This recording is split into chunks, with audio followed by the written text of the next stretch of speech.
जय हिंद। आज का सेट हम लोग देख रहे हैं और कल हम लोग देखे थे साइंस का टेस्ट, ठीक है, और आज देखेंगे जीएस का, ठीक है।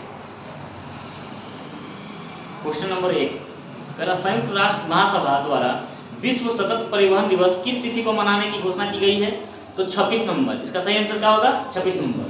26 नवंबर को हम लोग और कौन सा दिवस मनाते हैं? 26 नवंबर को कौन सा दिवस मनाया जाता है?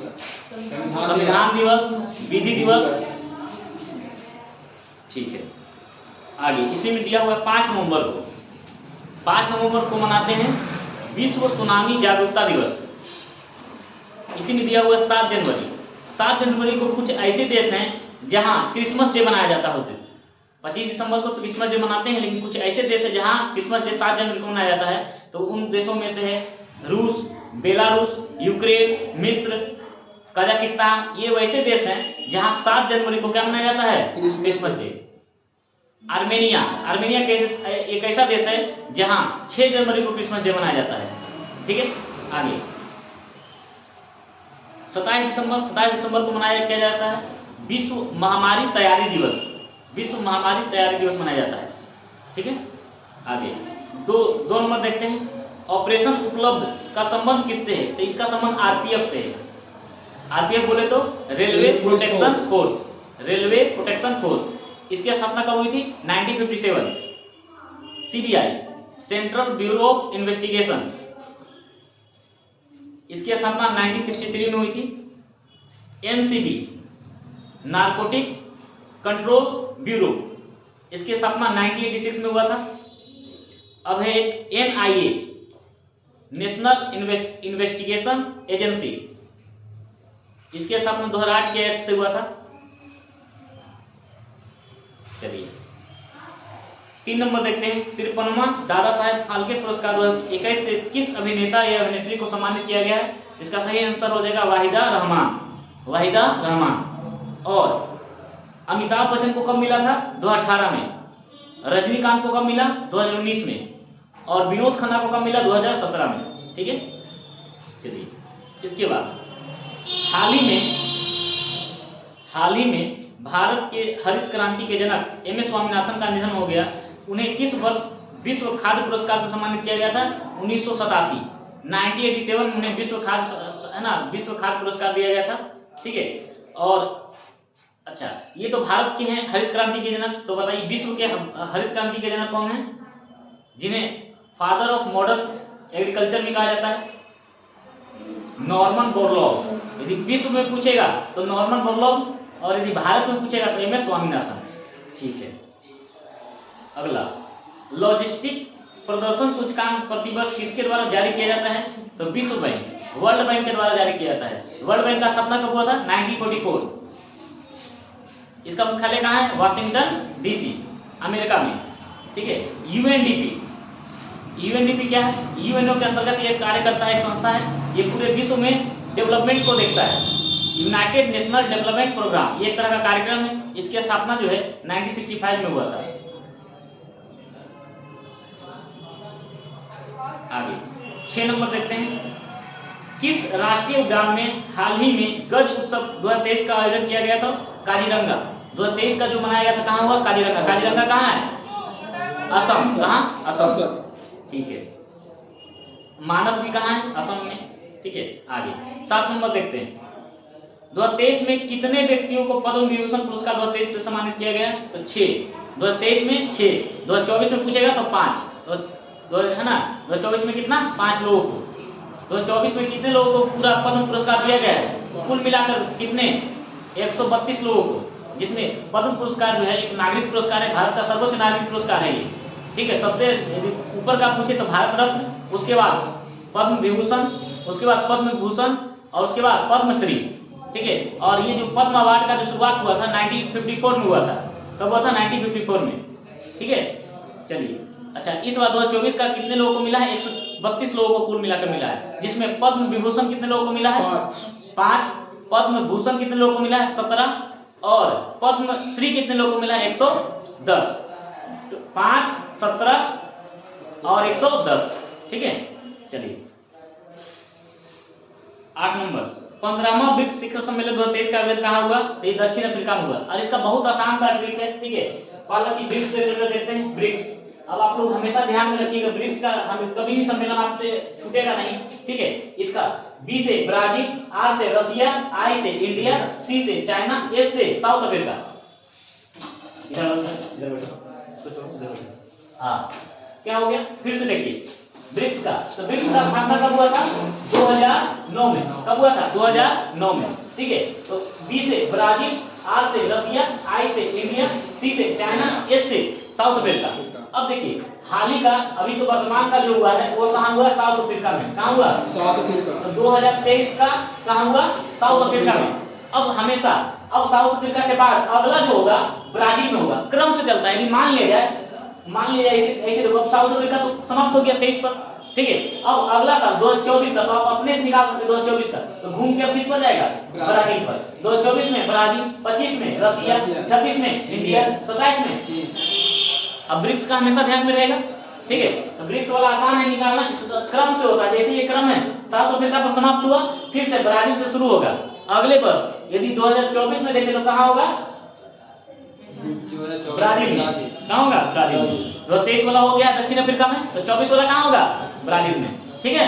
चलिए आगे 9 नंबर देखिए, संतोष ट्रॉफी 2023 के उपविजेता कौन है? तो उपविजेता हो जाएगा मेघालय। अब विजेता कौन है? कर्नाटक। देखो बगल में विजेता लिखा हुआ कर्नाटक, उपविजेता कौन हो जाएगा? मेघालय। अच्छा, संतोष ट्रॉफी किससे संबंधित है? तो फुटबॉल से। किससे संबंधित है? फुटबॉल से, ठीक है। आगे 10 नंबर, किस आईआईटी द्वारा आब प्रहरी मोबाइल ऐप को लॉन्च किया गया? तो ये आईआईटी दिल्ली के द्वारा किया गया। अच्छा, ये क्या करता है? तो शहरी क्षेत्रों में जल जमाव को क्या करता है? समाधान करता है उसका। जल जमाव को जो समस्या है उसको क्या करता है? दूर करता है। कौन सा ऐप है? आब प्रहरी मोबाइल ऐप। कौन लॉन्च किया है इसको? आईआईटी दिल्ली। चलिए 11 नंबर, द इंडियन मेट्रोपोल है ना, मेट्रोपोलिस। तो द इंडियन मेट्रोपोलिस के जो रचनाकार हैं, जो इसकी पुस्तक के राइटर हैं, वो है कौन? फिरोज गांधी। कौन है? Firoz Gandhi. Option number b. 12 number, Koli लोक नृत्य का संबंध किस राज्य से है? तो महाराष्ट्र। किससे है? महाराष्ट्र। 13 नंबर, अंतरराष्ट्रीय श्रम संगठन यानी आईएलओ का मुख्यालय कहाँ है? जेनेवा। कहाँ है? जेनेवा। और इसकी स्थापना कब हुआ था? 1919 में। लिख लीजिए बगल में, 1919 में स्थापना। और इसका मुख्यालय कहाँ है? जेनेवा, लिखा हुआ भी है। अच्छा, जेनेवा और किसका इसका मुख्यालय है? WTO का, विश्व व्यापार संघ का, ठीक है, संगठन का। फिर WHO का, विश्व स्वास्थ्य संगठन, उसका भी मुख्यालय कहाँ है? जेनेवा, ठीक है। चलिए अच्छा, न्यूयॉर्क जो है, न्यूयॉर्क किसका मुख्यालय है? यूएनओ का, यूनाइटेड नेशनल ऑर्गेनाइजेशन, संयुक्त राष्ट्र संघ। इसकी स्थापना कब हुआ था? 1945 में, ठीक है। चलिए रोम में किसका मुख्यालय है? विश्व खाद्य एवं कृषि संगठन, FAO का, फूड एंड एग्रीकल्चर ऑर्गेनाइजेशन, रोम, ठीक है। आगे 14 नंबर देखिए, कैगा परमाणु विद्युत गृह का स्थापना कब हुई थी? तो 2000 ईस्वी में। कब हुआ था? 2000 में। कैगा कहाँ है? कर्नाटक में, बगल में लिखिए कर्नाटक। 2000 में इसकी स्थापना हुआ था। भारत का पहला परमाणु विद्युत गृह कौन सा है? तारापुर। कौन सा? तारापुर। कब इसका स्थापना हुआ था? 1969 में। पहला तारापुर 1969 में। आगे चेकमेट विशव तथा गैम्बिट शब्द का संबंध किस खेल से है? तो किसे? शतरंज से। किसे? शतरंज से। चलिए आगे 16 नंबर, भारत में निम्न में से कौन राजकोषीय नीति निर्धारित करता है? तो राजकोषीय नीति कौन करेगा निर्धारित? वित्त मंत्रालय। कौन करेगा? वित्त मंत्रालय। अच्छा, नीति आयोग का स्थापना कब हुआ? 2015 में। योजना आयोग के स्थान पर नीति आयोग का स्थापना कब हुआ? 2015 में, ठीक है। वित्त आयोग का किस अनुच्छेद में बताइए? वित्त आयोग का गठन किस अनुच्छेद के तहत किया जाता है? 280।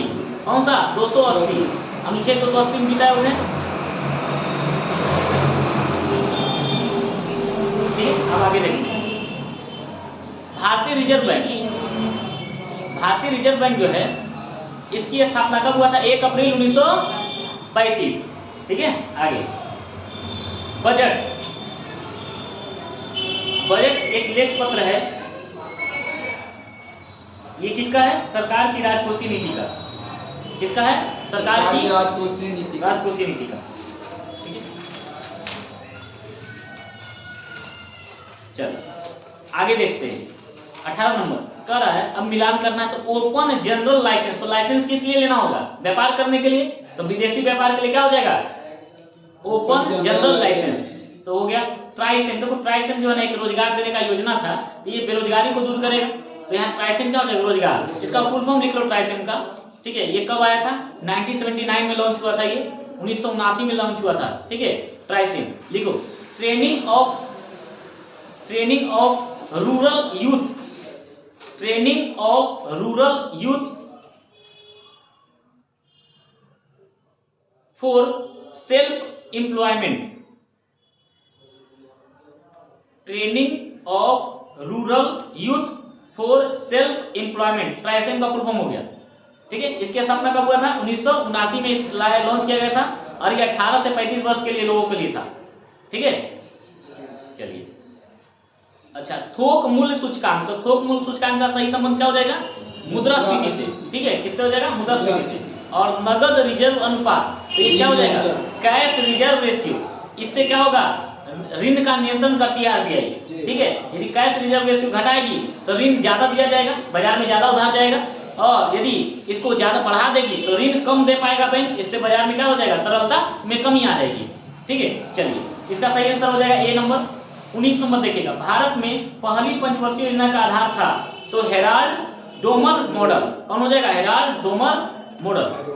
पहली पंचवर्षीय योजना जो थी कब आई थी? 1951 से 56। पंचवर्षीय योजना कितना साल के लिए? 5 साल के लिए। 51 से 56, ठीक है। दूसरा 56 से 61, दूसरा 56 से 61, और बगल में जो दो नंबर लिखा हुआ महालनोबिस मॉडल, दूसरा यही था महालनोबिस मॉडल, तो बगल में लिख दीजिए 56 से 61, ठीक है। पहला जो पंचवर्षीय योजना था उसमें हमने किस पर ध्यान दिया था? मुख्य रूप से कृषि पर। किस पर ध्यान दिया था? कृषि, ठीक है। कृषि क्षेत्र पर ध्यान दिया था, यानी जो पहला जो प्राथमिक क्षेत्र उस पर ध्यान दिए थे हम लोगों ने। दूसरा जो पंचवर्षीय योजना था उसमें हमने भारी उद्योग पर ध्यान दिया था। किस पर ध्यान दिया? भारी उद्योग, हाँ भारी उद्योग, ठीक है। चलिए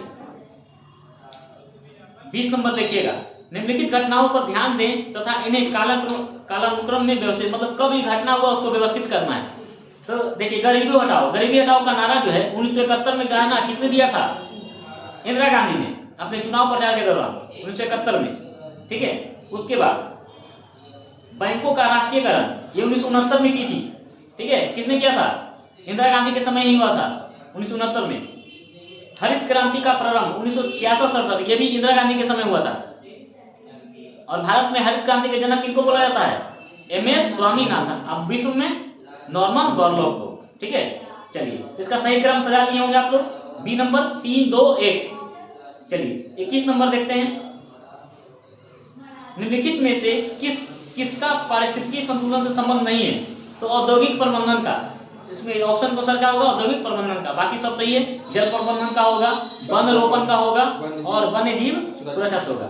हाँ बोलता कि पारिस्थितिकी असंतुलन से संबंध किसका? तो क्या हो जाएगा? औद्योगिक प्रबंधन का, क्योंकि औद्योगिक प्रबंधन के कारण ही क्या होता है? जो है ना एनवायरमेंट है वो क्या होता है? खराब होता है। जो पारिस्थितिकी है संतुलन क्या होता है? बिगड़ता है, ठीक है। लेकिन इसका सही आंसर क्या होगा? सी नंबर है। 22 नंबर देखिए, अगर उनमें से एक भी योग्य नेता निकला होता तो हम सदा के लिए हार जाते। 1857 के विद्रोह के संबंध में उपरोक्त टिप्पणी किसने किया? ये किया था जॉन लॉरेंस ने। किसने किया था? लॉरेंस ने, ठीक है। बाकी उस समय वायसराय कौन था? उस समय गवर्नर जनरल कौन था? लॉर्ड कैनिंग, ठीक है। चलिए 23 नंबर, भारत में न्यायिक सेवा का जनक किसे माना जाता है? वारेन हेस्टिंग को। किसको माना जाता है? वारेन हेस्टिंग को, ठीक है। यदि प्रशासनिक का बोलता प्रशासनिक सेवा का तो कौन हो जाता है? Lord Cornwallis. यदि प्रशासनिक सेवा का बोलता तो कौन हो जाता है? कॉर्नवालिस। और न्यायिक सेवा का बोले तो वारेन हेस्टिंग, क्योंकि इसी के समय है ना भारत में ये कलकत्ता में सुप्रीम कोर्ट की स्थापना हुआ था, ठीक है।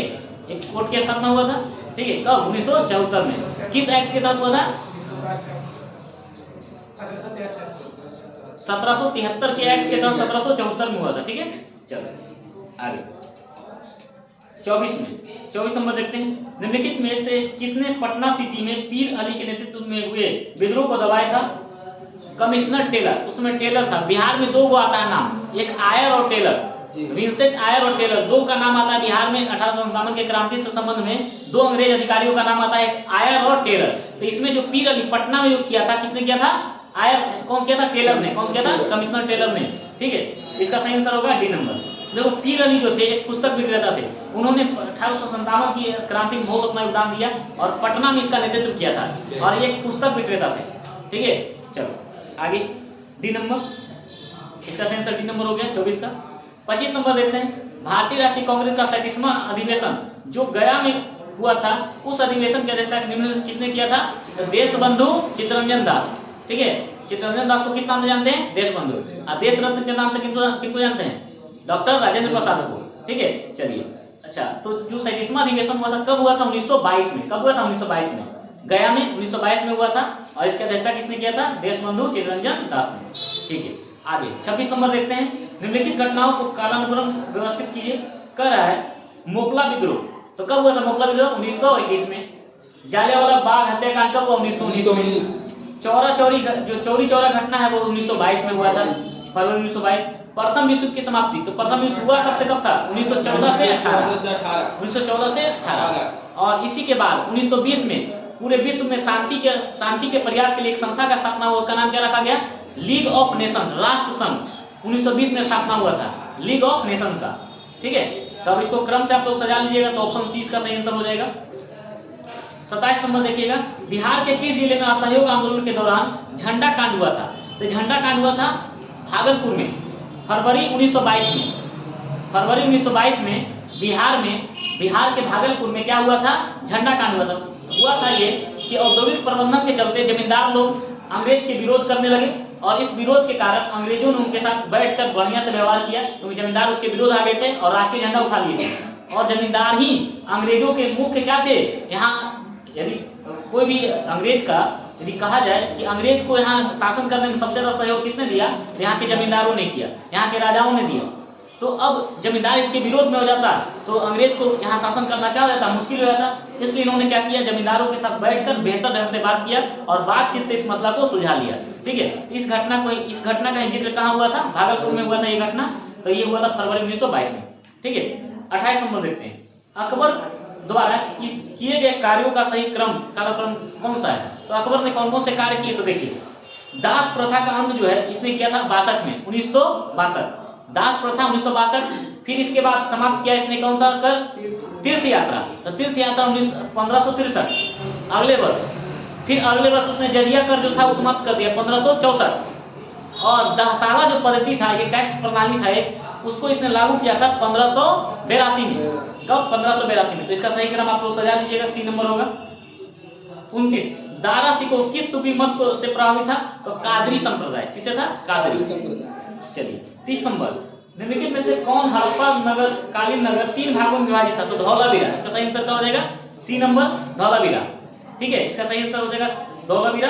अच्छा, धौलावीरा से ही बहुत बड़ा शिलालेख मिला है और इसमें बहुत सारे लिखा हुआ ऐसे शब्द लिखे हुए हैं, ऐसे अक्षर लिखे हुए हैं, इसको अभी तक क्या नहीं किया गया? पढ़ा नहीं जा सका है। इसलिए जो सिंधु घाटी सभ्यता है उसे कौन सी सभ्यता के अंतर्गत रखते हैं? कौन सा इतिहास बोलते हैं? आद्य ऐतिहासिक। क्या बोलते हैं? आद्य ऐतिहासिक। ठीक है, आगे बाकी लोथल जानते हैं, ये गोदीबाड़ा था। लोथल किस नदी के किनारे? भोगवा। ठीक है, बनवाली अभी वर्तमान में कहाँ है? हरियाणा। और यहाँ से क्या मिला था? मिट्टी का हल, है ना, मिट्टी का हल वाला खिलौना मिला था। कालीबंगा, इसका अर्थ क्या होता है? काले रंग की चूड़ियां। ठीक है, चलिए बहुत बढ़िया। 31 नंबर। किस बौद्ध संगीति में अनुशासन को लेकर मतभेद के कारण बौद्ध संघ स्थानीय और महासांघिक विभाजित हो गया? तो पहला जो हुआ था इसमें 2 पुस्तकों की रचना हुई थी, सूत पिटक और विनय पिटक। दूसरा में बंटवारा हो गया था जो कि वैशाली में हुआ था और इसके जो अध्यक्ष थे वो सुबुकामी या सबाकामी थे। ठीक है, और ये कौन से भाग में बढ़ गया था? एक स्थावीर और दूसरा महासांघिक। हुआ था क्या कि अनुशासन को लेकर दोनों में मतभेद हो गया था, है ना, 2 गुट बन गए और उसमें 2 गुट बन गए तो इसी तरह से 2 बौद्ध संघ क्या हो गया? 2 खंडों में विभाजित हो गया, 2 रूपों में विभाजित हो गया। एक कौन सा? एक स्थावीर और दूसरा महासांघिक। ठीक है, बहुत बढ़िया। अच्छा, तीसरा जो बौद्ध संगीत हुआ था कहाँ हुआ था? पटना, पाटलिपुत्र में हुआ था, अशोक के समय हुआ था। और चौथा हुआ था कनिष्क के समय कश्मीर में, है ना, कुंडलवल कश्मीर। ठीक है, बहुत बढ़िया। 32 नंबर देखते हैं। मौर्य काल में संस्था एवं संचार का संबंध निम्नलिखित किससे था? एक गुप्तचर व्यवस्था से। जो संस्था थी वो रुक कर मतलब कहीं निवास करके वो गुप्तचरी करता था और संचार जो था वो घूम घूम कर गुप्तचरी किया करता था। तो दो तरह की व्यवस्था थी गुप्तचर व्यवस्था में, एक संस्था और दूसरा संचारा। तो संचारा का मतलब घूम घूम कर और संस्था का मतलब रुक कर एक जगह, है ना, रुक करके गुप्तचरी करना था। ठीक है, तो सी नंबर इसका आंसर। 33, मेगा सिंह द्वारा भारतीय समाज को 7 वर्गों में बांटा गया, निम्नलिखित में से 7 वर्गों में सम्मिलित नहीं था। तो इसमें सही आंसर हो जाएगा क्षत्रिय। इसने क्षत्रिय का बात नहीं किया, इसने भारतीय समाज को 7 वर्गों में बांटा था। ठीक है, अच्छा मेगास्थनीज की पुस्तक कौन सी है? इंडिका। मेगास्थनीज की जो पुस्तक है इंडिका है, उसमें जो मिलता है वर्णन, इसमें जो वर्णन मिलता है 7 वर्गों का, उसको याद करने के लिए आपको क्या कीजिएगा, एक शब्द याद रखिएगा, दार्शनिक। क्या याद रखिएगा? दार्शनिक। दार्शनिक क्या रखना है? दार्शनिक। अब देखो दार्शनिक से तो एक शब्द हो गया दार्शनिक, स से हो जाएगा सैनिक, स से सैनिक और स से हो जाएगा सभासद, जिसको मंत्री भी बोलते हैं। तो कितना हो गया? 1 2 3। अब नी से हो जाएगा निरीक्षक, जिसको इंस्पेक्टर बोलते थे, निरीक्षक। क से कारीगर, इसी को शिल्पी भी बोलते हैं। और क से किसान, और एक अंत में बच जाएगा, उसको बोलते हैं अहीर, जिसको पशुपालक भी बोलते हैं। तो 7 हो गया। हमको कौन सा शब्द याद रखना है? दार्शनिक। द से दार्शनिक से तो दार्शनिक हो गया, स से सैनिक और स से सभासद, नी से निरीक्षक, क से किसान और क से कारीगर, और लास्ट में बच जाएगा अहीर। एक याद रखना है खुद से, अहीर। ठीक है, अहीर को बोलते हैं पशुपालक। ये कौन था? पशुपालक। उसका कहना था कि इतना ही 7 वर्ग, यानी भारत में 7 जातियां हैं, 7 वर्ग के लोग रहते हैं। इसमें दार्शनिक को बोलते हैं, सबसे जो विद्वान था उसको क्या बोल दिया? दार्शनिक। ठीक है, याद रहेगा। अच्छा मेगास्थनीज की पुस्तक कौन सी है? इंडिका। कौन सी पुस्तक है? इंडिका। ठीक है, चलिए भारत आने वाला पहला जो दूत था कौन था? मेगास्थनीज। ठीक है, चलिए आगे। तो 33 का सही आंसर सी हो जाएगा। 34 नंबर देखिए, निम्नलिखित में से कौन सा द्वीप भारत और श्रीलंका के मध्य स्थित है? तो रामेश्वरम। कौन हो जाएगा? रामेश्वरम। लक्षद्वीप किस सागर में है? अरब सागर। ठीक है, और न्यूमोर कहाँ है? ये बंगाल की खाड़ी में न्यूमोर। ठीक है, चलिए 35 नंबर, भारत का कौन सा पतन लौह अयस्क निर्यात करने वाला सर्व प्रमुख पतन है? तो मार्मुगांव, है ना, कौन हो जाएगा? मार्मुगांव। ये कहाँ पड़ता है? गोवा में। कहाँ है? गोवा में। फिर कोचीन कहाँ पड़ेगा? केरल में। और पारादीप ओडिशा में। बंबई महाराष्ट्र में। हिंद महासागर में सबसे बड़ा द्वीप कौन सा है? तो मेडागास्कर। कौन हो गया? ऑप्शन कौन सा? मेडागास्कर। ठीक है, विश्व का सबसे बड़ा द्वीप कौन सा है? ग्रीनलैंड। सबसे बड़ा ग्रीनलैंड। ठीक है, जिस पर किसका अधिकार है? डेनमार्क का। किसका अधिकार है? डेनमार्क का। ठीक है, चलिए आगे। 37 नंबर, गंगा का डेल्टा निम्न में से किस प्रकार का डेल्टा का उदाहरण है? तो चापाकार डेल्टा। ठीक है, इसको चापाकार डेल्टा भी बोलते हैं और त्रिभुजाकार डेल्टा भी बोलते हैं। ठीक है, चलिए 38 नंबर, आल्प्स पर्वत के उत्तरी ढाल के सहारे स्विट्जरलैंड में बहने वाले स्थानीय पवन को क्या बोलते हैं? फोन। क्या बोलते हैं? फोन। ठीक है, अच्छा मिस्टर कहाँ बहती है? फ्रांस में। याद कीजिए, आपको याद करवाए थे ना कि मिस क्या बन के आई थी? फ्रॉग, है ना, क्या आई थी? फ्रॉग। तो मिस हो जाएगा, मिस्टर से हो जाएगा फ्रांस। अच्छा चिनूक, चिनूक कहाँ बहता है? तो चिनूक एक गर्म हवा है, इसको आइस हीटर भी बोलते हैं। ये गर्म हवा है और ये अमेरिका में बहती है, याद कीजिए। ठीक है, रॉकी पर्वत के साथ वो जो ढलान है वहां पर बहती है। ठीक है, जिसके कारण प्रेरी का मैदान जो हमेशा क्या रहता है? सिंचित रहता है। ठीक है, अब बोरा, बोरा जो है इटली के पास एडियाटिक सागर के पास बहने वाली ये क्या है? हवा है बोरा। ठीक है, ये भी ठंडी हवा। ठीक है, 39 नंबर देखते हैं, भूकंप का सर्वाधिक प्रभाव, सबसे अधिक प्रभाव कहाँ होता है? अधिकेंद्र पर होता है। सबसे अधिक प्रभाव कहाँ होगा? अधिकेंद्र पर। ठीक है, 40, निहारिका क्या है? तो निहारिका एक तप्त गैस का बादल है। ठीक है, क्या है? बादल है, गैसों का बादल है। ठीक है, 41 नंबर, अब देखिए अभ्यारण्य वन्यजीव अभ्यारण्य दिया है और मिलाने के लिए। तो नामदफा कहाँ है? अरुणाचल प्रदेश। कहाँ होगा? पेरियार केरल। बांदीपुर कर्नाटक। और लामजाओ कहाँ होगा? मणिपुर। मणिपुर। लामजाओ कहाँ होगा? याद करो, केबुल लामजाओ याद करो। तैरता हुआ एकमात्र अभ्यारण्य है कहाँ? केबुल लामजाओ, वही है ना मणिपुर का। चलो आगे, अब इसका आंसर हो जाएगा 41 का ये नंबर। 42 का नंबर देखते हैं। 42 का कर संविधान की पूछ रहा है क्या? संघीय विशेषता बताना है। संघीय विशेषता क्या है? संविधान की सर्वोच्चता, सही बात है। 2 या 2 अधिक स्तरों वाली सरकार, ये भी सही है। स्वतंत्र न्यायपालिका, ये भी सही है। आपातकालीन प्रभाव नहीं, आपातकालीन जो प्रभाव है वो केंद्रीय लेवल का है, वो एक है ना एकल स्तरीय व्यवस्था है, इसलिए ये नहीं हो सकता है। तो 1, 2, 3 सही है, ऑप्शन नंबर सी। 43 प्राण एवं दैहिक स्वतंत्रता का अधिकार का वर्णन संविधान के किस अनुच्छेद में है? तो किसमें हो जाएगा? 21। आपको याद करवाए थे, जैसे बोलेगा प्राण एवं दैहिक, दैहिक ई का गया तो 21 क्या हो जाएगा? 21 दैहिक मतलब 21। अब अनुच्छेद 22 में क्या है? तो अपराधों के है ना गिरफ्तारी एवं निरोध से संरक्षण, कुछ मामलों में गिरफ्तारी एवं निरोध से संरक्षण। अगला अनुच्छेद 20 में क्या कहता है? अनुच्छेद 20 जो है वो कहता है अपराधों के दोष सिद्धि से के संबंध में संरक्षण, अपराधों के दोष सिद्धि के संबंध में संरक्षण।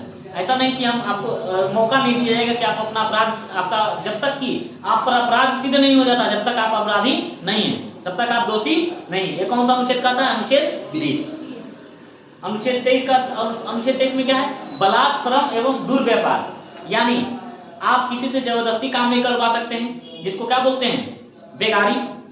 आप बेगारी नहीं करवा सकते हैं। किसी का आप देह व्यापार, ठीक है, इसी में वेश्यावृत्ति आता है, ठीक है, आप किसी से जबरदस्ती ये नहीं करवा सकते, आप किसी को बेच नहीं सकते, ठीक है, ये सब रोक है। तो ये हो जाएगा अनुच्छेद 23 में।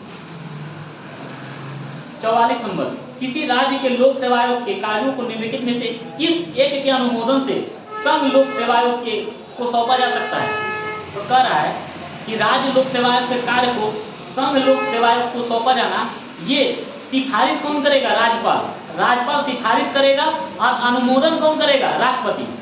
मतलब सिफारिश करेगा मतलब आगे बढ़ाएगा कौन? राष्ट्र कौन करेगा? राज्यपाल। और इस पर अपना फैमिली साइन कौन करेगा? राष्ट्रपति। तो इसका सही आंसर क्या हो जाएगा? भारत का राष्ट्रपति। यह अनुच्छेद 315 के तहत है, लिख लीजिए अनुच्छेद 315 का कोड, अनुच्छेद 315 का कोड या घ नंबर कर लीजिएगा डी। 45 कर नीति निर्देशक तत्व यानी डीपीएसपी के संबंध में क्या सत्य है? तो संविधान के भाग 4 में है, सही बात है। और अनुच्छेद कहां से कहां तक होगा? 36 से 51, 36 से 51। कारण आयरलैंड के संविधान से नीति निर्देशक तत्व को लिया गया, सही बात है। 3 नंबर नीति निर्देशक तत्व न्यायालय में परिवर्तनीय नहीं है, तो सही बात है, न्यायालय में परिवर्तनीय नहीं है, आप इसके खिलाफ आप कोर्ट में नहीं जा सकते हैं। डी नंबर इसका मूल उद्देश्य राजनीतिक लोकतंत्र की स्थापना करना है, तो नहीं, इसका मुख्य उद्देश्य लोक कल्याणकारी व्यवस्था को बनाना है, ठीक है। चलिए अब 46 नंबर क्या कहता है? वर्तमान में राज्यसभा में कितने सदस्य केंद्र शासित प्रदेश से चुनकर आते हैं? तो कितने आते हैं? 8। वर्तमान में कितने आते हैं? 8। राज्यसभा में कुल कितने सीट हो सकते हैं? 250। मैक्सिमम कितने हैं? 250। वर्तमान में चुने कितने आते हैं? 245। राज्य से चुनकर कितने आते हैं? 225। कितने आते हैं? 225, ठीक है। तो कुल कितने सीट हैं राज्यसभा में? 250। अभी वर्तमान में कितने चुने जा रहे हैं? 245। और केंद्र शासित प्रदेश से चुनकर कितने आ रहे हैं? 8। राज्य से कितने चुन के आ रहे हैं? राज्यों से 225। और राष्ट्रपति कितने लोगों को मनोनीत करते हैं? 12। राष्ट्रपति द्वारा कितने लोगों को मनोनीत किया जाता है? 12, ठीक है। चलिए अब कर रहा है बिहार के लोकसभा के लिए आवंटित सीटों में से कितने अनुसूचित जातियों के लिए आरक्षित है? तो 6 अनुसूचित जातियों के लिए कितना है? 6। बिहार में लोकसभा की कुल सीटें कितनी है? 40। कितना है? 40। और राज्यसभा की सीटें कितनी है? 16। कितनी है? 16, ठीक है। चलिए अच्छा अब लोकसभा का बात करते हैं पूरे में। तो पूरे लोकसभा में कुल कितनी सीटें हैं? 552। टोटल कितने हैं? 552। हालांकि अब इसको हटा एंग्लो इंडियन का हटा दिया गया है, 2 तो 550 हो गया है। अभी वर्तमान में कितने चुने जा रहे हैं? 545। और अनुसूचित जाति के लिए कितने हैं आरक्षित? 84, 84। और अनुसूचित जनजातियों के लिए कितने आरक्षित हैं? 47। ये ध्यान में रखना है, ठीक है। चलिए 48 नंबर भारत के राष्ट्रपति पर महाभियोग चलाने के लिए कम से कम कितने दिनों की पूर्व सूचना आवश्यक है? 14। कितना? 14। राष्ट्रपति पर महाभियोग के लिए कौन सा अनुच्छेद? 61। कौन सा अनुच्छेद? 61। चलिए 49 नंबर भारतीय निर्वाचन आयोग को सर्वप्रथम किस वर्ष बहुत सदस्यीय निकाय बनाया गया? तो 1989 में पहली बार बनाया गया, फिर 1990 में समाप्त कर दिया गया, फिर 1993 में फिर से 2 सदस्य को और किया गया, और वर्तमान में वही व्यवस्था अभी तक लागू है। तो पूछ रहा सर्वप्रथम, इसलिए इसका सही आंसर क्या हो जाएगा 1989। यदि पूछता कि वर्तमान जो व्यवस्था है निर्वाचन आयोग की 3 सदस्यों वाली, वो कब से लागू है, तो कब से लागू है 1993 से लागू है। तो जो अभी वर्तमान की व्यवस्था कब से लागू है 1993 से। तो निर्वाचन आयोग का संबंध मतलब उसमें कितने लोग होते हैं 3, एक मुख्य निर्वाचन आयोग और 2 अन्य निर्वाचन आयुक्त होते हैं, ठीक है।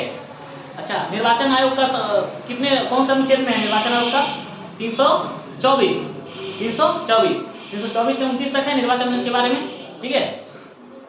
चलिए और क्या है 50 नंबर, जनसंख्या नियंत्रण एवं परिवार नियोजन संविधान के 7वें अनुच्छेद की किस सूची का विषय है। तो कौन सा संबंधी सूची, कौन सा संबंधी सूची, इस पर केंद्र और राज्य दोनों निर्णय ले सकता है। संघ सूची इस पर केंद्र ले सकता है निर्णय, और राज्य सूची इस पर केवल राज्य लेता है, ठीक है। और 7वीं अनुसूची में ये कौन सा है, ये 7वीं अनुसूची के अंतर्गत आता है, ठीक है। इसके लिए तो आज इतना ही, ठीक है। 50 का 50 आपका हो गया। कल आप लोग साइंस वाला देख लिए थे। तो यदि आप लोग को अच्छा लगता है तो इसको ज़्यादा से ज़्यादा शेयर कीजिए, लाइक कीजिए, और पहली बार देख रहे हैं तो चैनल को सब्सक्राइब कीजिए। और कुछ आपको आपके मन में है सुझाव तो आप उनको दे सकते हैं सुझाव, उस पर हम कार्य करेंगे। धन्यवाद।